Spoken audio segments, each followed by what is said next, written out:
Hey music makers, welcome back to the studio. It's Dean, and if you haven't noticed, recently I've been doing a lot of tutorials in BandLab. And so in doing these tutorials, it's caused a lot of you guys to ask questions like, are you asking me to switch from GarageBand to BandLab? Do you think BandLab is better than GarageBand? Will you continue doing GarageBand tutorials?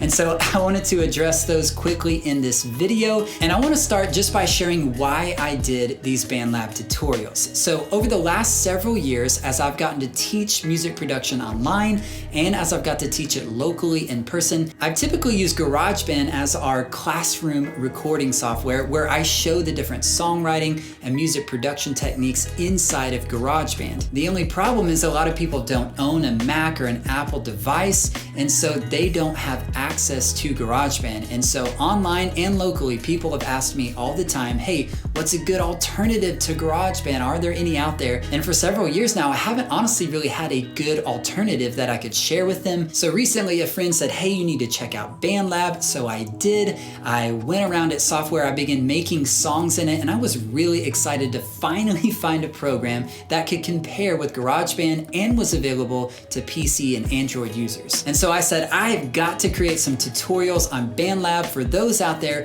who don't have access to Apple products and therefore GarageBand. And so that's why you've seen a lot of BandLab tutorials recently. Now, to answer those questions I posed in the beginning, am I saying that you should switch from GarageBand to BandLab? No, I'm not. I'm a really big fan of you finding the program that works best for you and your setup and then mastering that program so that you become comfortable and you become confident in making and creating music using that program. So if you're just getting to a point where you're feeling really confident and excellent in GarageBand, don't switch programs. Stick with that, because once you learn that program, then your creativity will just explode. And then question 2, do I think BandLab is better than GarageBand?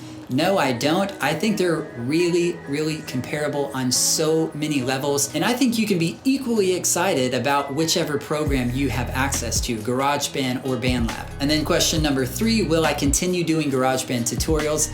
Yes, I most certainly will. My next video will be a GarageBand tutorial, and I will continue to do tutorials in GarageBand. So as we close this video, I want to leave you with a thought.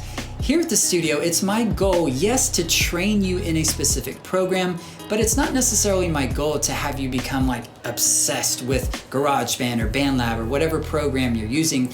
It's that you would learn to master that program, and that program would then become an extension of your creative songwriting, of your production skills, of your mixing skills, so that the ideas that are inside of you can be fleshed out and they can become everything that you wanted them to be when you first heard the idea in your head. So I hope that's an encouragement to you. I hope that answers some of your questions. This has been Dean, and I'll catch you in another video very soon.